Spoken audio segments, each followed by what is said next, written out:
గౌరవ మంత్రి గారిని సూటిగా ఒక 5-6 ప్రశ్నలు మాత్రమే అడుగుతాను, ఉపోద్ఘాతంలోకి వెళ్ళను అధ్యక్ష. ముందుగా అసలు ఈ మూసీ మోడర్నైజేషన్ ప్రాజెక్టుకు ఎంత ఖర్చు అవుతుంది? ఒకసారి ముఖ్యమంత్రి గారు 1,00,000 కోట్లు ఖర్చు పెడుతున్నామన్నారు, ఒకసారి 1,50,000 కోట్లు ఖర్చు పెడతామని డిఫరెంట్ టైమ్స్లో డిఫరెంట్ స్టేట్మెంట్స్ వచ్చాయి.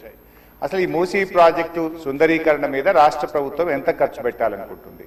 ఎందుకంటే ఒకవైపు పిల్లల స్కాలర్షిప్లు ఇవ్వమంటే డబ్బులు లేవు, కోసుక తింటారా అంటున్నారు, లేదా రిటైర్డ్ ఎంప్లాయీస్కు డబ్బులు ఇవ్వండి అంటే డబ్బులు లేవంటున్నారు. మూసీ సుందరీకరణ మీద 1,00,000 కోట్ల 1,50,000 కోట్ల ఎంత ఖర్చు పెడతామనుకుంటుంది ప్రభుత్వం? సూటిగా సమాధానం చెప్పండి. 2, ఇప్పటి వరకు మూసీ సుందరీకరణలో ఎన్ని నివాసాలు కూల్చివేశారు? ఆ కూల్చివేసిన నివాసాలకు 2013 భూసేకరణ చట్టం కింద పాత ఇండ్లకు కంపెన్సేషన్ ఇచ్చారా, వేజ్ లాస్ ఇచ్చారా, లేదా సింపుల్ గా కేసీఆర్ గారు కట్టిన డబుల్ బెడ్రూమ్ ఇళ్లలో అసైన్మెంట్ చేసి పంపారా? 2013 భూసేకరణ చట్టం ప్రకారంగా 14.5 లక్షల రూపాయల డబ్బు ఇవ్వాలి వాళ్ళకు, పాత ఇంటికి R&Bతో ఎస్టిమేట్ చేసి డబ్బులు ఇవ్వాలి, అదేవిధంగా సెలబుల్ రైట్స్ తో కూడినటువంటి 200 గజాల స్థలంలో కట్టిన ఇల్లు ఇవ్వాలి. ఆ రకంగా ఇచ్చారా, ఇవ్వలేదా, ఇస్తే ఎప్పట్లోకి ఇస్తారు, ఎన్ని నివాసాలు కూల్చారు? ఇంకా మీరు ఐడెంటిఫై చేసి కూల్చవలసిన ప్రభుత్వ ప్రైవేటు ఇల్లు ఎంత భూమి ప్రభుత్వ ప్రైవేట్ సేకరిస్తున్నారు? సమాధానం చెప్పండి. నంబర్ 3, గౌరవనీయులు మంత్రి గారు మాట్లాడుతూ ఆన్సర్ సిలో ఏమన్నారంటే హెచ్ఎండబ్ల్యూఎస్బి నీటిని హిమాయత్ సాగర్, ఉస్మాన్ సాగర్ లో పంపిణీ చేయడానికి చేపట్టింది. మూసీ నదిలోకి ఎప్పటికప్పుడు విడుదల చేయడానికి 2.5 టీఎంసీలు రిజర్వ్ చేయడం జరిగింది అన్నారు. అంటే స్వచ్ఛమైన గోదావరి జలాలను మూసీలో వదులుతామన్నారు, సంతోషం. మరి ఈ 2.5 టీఎంసీల గోదావరి జలాలు ఎక్కడి నుంచి తెస్తున్నారు? గత ప్రభుత్వం కాళేశ్వరంలో భాగంగా నిర్మించిన మల్లన్న సాగర్ నుంచి నీళ్లు మూసీకి తెస్తున్నారా, ఇంకెక్కడి నుంచి అంటే గాల్లో నుంచి తెస్తున్నారా? ఆ 2.5 టీఎంసీలు కాళేశ్వరం ప్రాజెక్టులోని మల్లన్న సాగర్ నుంచి వస్తున్నాయా, ఎక్కడి నుంచి వస్తున్నాయో సమాధానం చెప్పండి.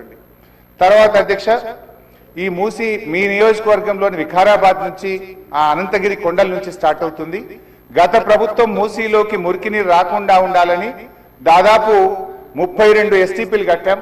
అందులో ఒకటి మన వికారాబాద్ దగ్గర కూడా ఒక ఎస్టీపీ కట్టాం. ఇవాళ ఆ ఎస్టీపీని మెయింటైన్ చేయక మోటార్లు బీకేసిండ్రు, గడ్డి పెరిగింది. ఆ ఎస్టీపీ ఫంక్షనల్ చేయక వికారాబాద్ మున్సిపాలిటీ మురికి నీరంతా ఈ రోజు మనం తాగుతున్న గండిపేట హిమాయత్ సాగర్ లోకి వస్తున్న విషయం ప్రభుత్వం దృష్టికి వచ్చిందా? ఆ ఎస్టీపీని ఎందుకు మెయింటైన్ చేయడం లేదు అని నేను అడుగుతా ఉన్నా. గత ప్రభుత్వ హయాంలో మేము మూసీలోకి మురికి నీరు రాకుండా ఉండాలని 32 ఎస్టీపీలు కట్టాం. మరొక 39 ఎస్టీపీలు కట్టడానికి కేంద్ర ప్రభుత్వానికి అమృత్ పథకం కింద మేము ప్రతిపాదనలు పంపాం. అవి మంజూరు వచ్చాయా, ప్రారంభించారా, ఏ దశలో ఉన్నాయో సమాధానం చెప్పండి. తర్వాత అధ్యక్ష, చివరి క్వశ్చన్, మరి మొన్న వరదలు వచ్చినప్పుడు మూసీ గేట్లు ఒకేసారి తెరిచి ఉద్దేశపూర్వకంగా ప్రజల ఇండ్లు మునిగిపోవాలి, రోడ్లు మునిగిపోవాలని ఈ ఉద్దేశపూర్వకంగా గేట్లు ఎత్తి ముంపు గురి చేసిన విషయం ప్రభుత్వం దృష్టికి వచ్చిందా? ఎందుకంటే పైన ఎంత వర్షం పడుతుంది, ఫ్లడ్ ఎంత ఉన్నదో చూసుకొని ముందే గేట్లు కొద్దిగా ఎత్తితే స్లోగా గ్రాడ్యువల్ గా ఫ్లడ్ బయటకు పోతుంది. కానీ గేట్లు ఆపిపెట్టి ప్రాజెక్టు మొత్తం నిండిన తర్వాత ఒకేసారి గేట్లు తెరవడం ద్వారా ఓఆర్ఆర్ యొక్క మరి పక్కనుండేటువంటి రోడ్లు కానీ ఓఆర్ఆర్ యొక్క మన పక్కనుండే రోడ్లు, ఇండ్లు ముంపు ఉద్దేశపూర్వకంగా కావాలనే ప్రభుత్వ పెద్దల యొక్క ఆదేశాలతో ఈ గేట్లు ఎత్తి ముంపు గురి చేసిన విషయం ప్రభుత్వం దృష్టికి వచ్చిందా? ఎందుకు ఆ రకంగా గేట్లు ఎత్తారు? ఒకవేళ ప్రభుత్వానికి ఆ ఉద్దేశం లేకపోతే ఆ అధికారుల మీద ఏమైనా చర్యలు తీసుకున్నారా? సూటిగా సమాధానం చెప్పాలని చెప్పి నేను కోరుతా ఉన్నా అధ్యక్ష. చివరిగా మేము చెప్పేది, మీరు పేదవాళ్ళ ఇంటికి రాకండి. మూసీ సుందరీకరణ పేరిట పేదల ఇండ్లు కూలగొడితే బీఆర్ఎస్ పార్టీ సీరియస్ గా వ్యతిరేకిస్తుంది.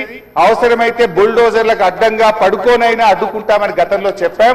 ఖాళీ స్థలాలు ఉన్నాయి, మీరు ఖాళీ స్థలాల్లో దాన్ని డెవలప్ చేయండి. మూసీలోకి గోదావరి నీళ్లు తెండి, మురికి నీరు లేకుండా చూడండి. కానీ మూసీ పేరిట పేదల ఇండ్లు కూలిస్తే మాత్రం బీఆర్ఎస్ పార్టీ ఎంత మాత్రం ఒప్పుకోదని మీ ద్వారా ప్రభుత్వాన్ని తెలియజేస్తున్నాం. శ్రీ కె శంకరయ్య గారు. అధ్యక్ష ధన్యవాదాలు. మూసి పునర్జీవ ప్రాజెక్ట్ చేపట్టడం ఈ మహానగరానికి మంచి శుభసూచకం. ఇప్పుడే కానీ ఇటువంటి కార్యక్రమం చేపడతా ఉన్నప్పుడు కొన్ని అడ్డంకులు వస్తూ ఉంటాయి.